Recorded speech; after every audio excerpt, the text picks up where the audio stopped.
When we look at the world of Elden Ring, there's one primary theme that stands above all, and that is the cycle of life and death and how those in charge see fit to bend the world around it. Every ending of the game plays on this idea, molding fate and causality however the new lord sees fit, and all of that comes from within the Erdtree. But we've discussed the Erdtree at length, and the many mysteries it holds, so today I want to take our eyes to another mystery, expanding slightly on the topic of the Erdtree, but focusing instead on its lesser counterparts, the minor Erdtrees, and only one of them in particular, because tucked away on the outskirts of the lands between is a minor Erdtree wholly different to all of the others, and this one has a story to tell. Today we're going to break down the lore of the minor Erdtree Church, and explore not only what this place tells us about some of the characters in our story, and also how it may be a crucial tool in understanding what the DLC is going to be about, because trust me, there is much more to this place than meets the eye. But if you enjoy exploring the weirder side of Elden Ring's lore, and also want to stay up to date on all things FromSoftware, then go ahead and hit that subscribe button and help the channel climb that final little bit to 100k. But with all that, let's go ahead and get into it. To begin our discussion on the minor Erdtree Church, let's talk about the facts and observables that we know for sure. The minor Erdtree Church is located on the southern outskirts of Leyndell, within its first wall. Immediately as we walk in, we'll find the Missionary's Cookbook 4, and observe many smashed jars, and a minor Erdtree at the back. At the base of the minor Erdtree, we'll find the Golden Order seal, and many golden centipedes littered along the ground. Already, things are vastly different than all of the other churches around the lands between, and when resting at the side of grace, we'll get a unique quote from Melina. Spoken echoes of Queen Marika linger here as well. Shall I share them with you? In Marika's own words, I declare mine intent to search the depths of the Golden Order through understanding of the proper way. Our faith, our grace is increased. Those blissful early days of blind belief are long past. My comrades, why must ye falter?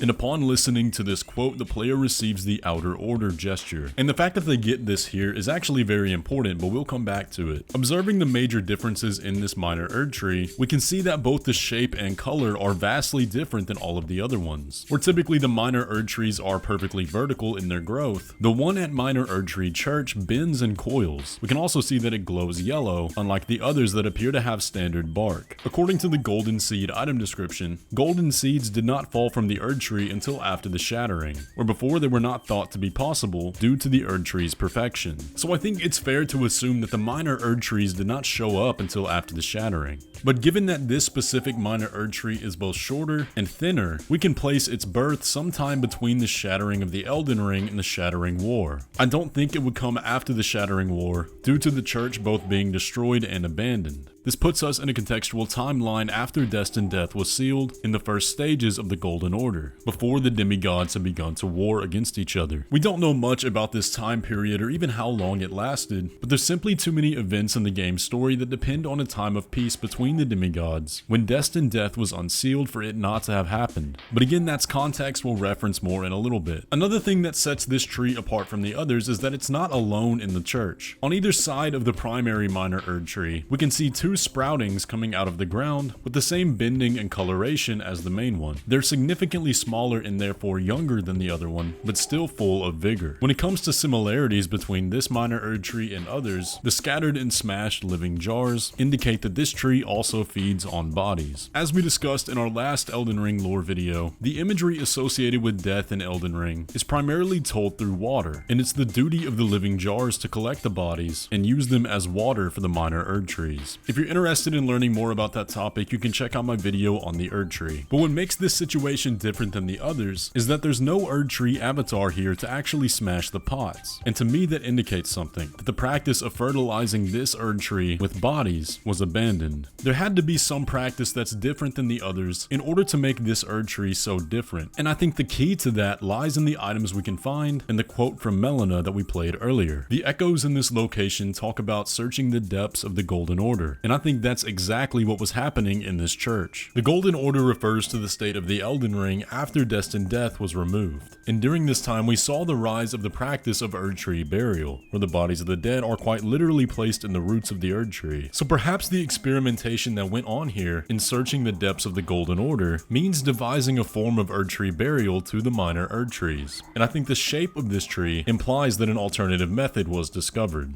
And we can determine this by comparing it with another tree that has almost an identical form. Miquella's Haligtree twists and bends in almost the exact same way. It has the same flowing bark as seen on the tree in minor Erdtree Church. Now, as we know through the lore, the odd shape of the Haligtree is due to Miquella using his own body to grow the Haligtree. His goal was to create a rival to the Erdtree as a sanctuary for lesser beings, and to also devise a cure for Malenia's curse. Now, of course, we don't get to see the Haligtree in its full glory, as the state we find it in is rotted and notably missing the body of Miquella, and the tree is also missing a whole nother half that appears to have started growing and then fallen off. So the vision here was never complete. But the reason I bring this up, aside from the obvious similarities in the trees, is that Miquella also has a direct connection to Golden Order fundamentalism, and therefore the items we can find at minor Erdtree Church. Discus of Light and Triple Rings of Light are Golden Order fundamentalist incantations. They were created by Miquella and presented to Radagon as a gift during his time of study of the Golden Order. However, Radagon's Rings of Light tells us that Miquella ended up abandoning Golden Order fundamentalism because it couldn't treat Malenia's rot. But what this does show us is Miquella actively experimenting with the Golden Order, searching its depths in order to create his own form of the Erdtree, and when its practice of death and rebirth could not achieve his goal, he had to take matters into his own hands. And I believe minor Erdtree Church is where that took place. It's a quiet spot outside the bustle of the city, but still under the protection of Lanedel's walls, a place where Marika's echoes command the exact actions that Miquella was doing. And it explains why not only the tree is still alive without the aid of an Erdtree avatar, but also why the place is abandoned. Miquella found the solution here, but he couldn't enact it here. It would ultimately require his own self-sacrifice. But here's where we're going to go down a rabbit hole. All throughout Elden Ring, we can find items with the shape of a double helix, and the majority of these items are associated with divinity or gods, or extremely powerful phenomena such as the Elden Ring itself. What we can see in minor Erdtree Church is a tree that took only one half of the coil, and the other saplings we can see growing beside the main tree were likely attempts to complete that coil, but for some reason this experiment failed. This may also be what's trying to be communicated here by giving the player the outer order gesture, only one half of the divine totality. The reason the Haligtree was going to be successful is because it would complete the double helix. If we view the Haligtree from afar, we can see that ultimately it would have taken this shape had Mohg not intervened. So Miquella's ultimate vision, and the power strong enough to heal Malenia's curse, would be a double helix Erdtree. And after I'd already gotten this video uploaded, I just realized something else. As we know, much of Elden Ring and many of Miyazaki's games in the past draw heavily from Berserk, and this concept we just discussed might as well. The double helix is also a prominent symbol in Berserk, but not only that, a double helix tree. This is the world spiral tree. It serves to connect both the physical and the astral world. Back when Elden Ring was first announced, many people assumed that the Erdtree itself was based on this, but now with the presence of the double helix in Elden Ring, there may be something even greater than the Erdtree with its singular trunk. And this is where the DLC comes in, because in this image we see both Miquella and two trees beginning the double helix, one of which is the Erdtree. And we've discussed at length how the tree in the DLC image not only looks similar to the Haligtree, but also bears aspects of Deathroot. It is again too similar to the shape we see at minor Erdtree Church. I believe the DLC will be Miquella finally realizing the breakthrough he found here at this church. And it's also why I don't believe we'll be going into the past in the DLC, because the knowledge he gained here is critical, and I bet we'll see that wisdom make a comeback. In my last video about the deep sea lore, we discussed the possibility of a realm of the dead or a spirit world beyond a plane of water. Since we know that the spirit world and those who live in death are likely going to play a prominent role in the DLC, as pictured in the image, perhaps this double helix tree may serve to merge those worlds. Like the world spiral tree has one trunk in the physical and one in the astral world, this tree we see in the DLC image could represent the physical world with the Erdtree and the spirit world with the Deathroot tree, and maybe that's what Castle Sol means by the eclipse, when Godwyn's fate can finally be realized when the sun is drained of its color. After all, we do see the Erdtree being drained of its color, and the Erdtree in the lands between has virtually replaced the sun. But maybe that's a little bit too far down the rabbit hole, but that's just my theory on it. Minor Erdtree Church is such a fascinating use of environmental storytelling. It communicates so much with so little, and in my opinion doesn't get nearly the attention it deserves. It's essentially a laboratory for a demigod labeled the most fearsome Empyrean, a small little glimpse in what playing with the principles of the world can produce, and what may appear as simply a winding tree is really a ripple in causality, or it may just be another side of grace. Anyways though guys, that's just my take on the whole thing and what we can see going on here. I may be completely wrong, but I hope I was able to present enough evidence and facts we can see in the game to paint a picture of a really cool moment in Elden Ring's story. But let me know your thoughts down in the comment section. Do you agree with me, or do you think something totally different happened here? Either way, I hope you enjoyed the video, and if you did, be sure to leave a like on it and subscribe if you're new around here. But with all that, I will catch you in the next one.